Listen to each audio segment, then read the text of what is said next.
العبرة مين اللي هيقف معاك للنهاية، مش ياخد الظروف حجة ويتهرب منك. شايف العمارة دي مالت ولكن ما وقعتش، عارف ليه؟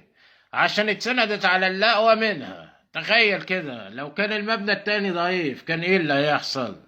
تخيل كده ان المبنى التاني كان بعيد.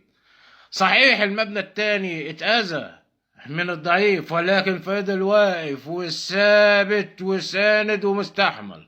الخلاصة اختار اللي تستند عليه، اللي يشيلك ويستحملك لما تقع، واللي حتى لو اتأذى منك يفضل معاك ومكمل ومستحمل عشان انت تهمه وفارق معاه، عشان انت حتة منه.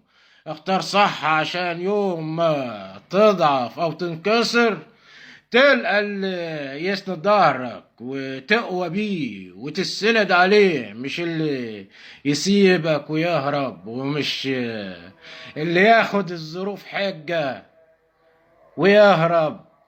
العبرة مين اللي هيقف معاك للنهاية.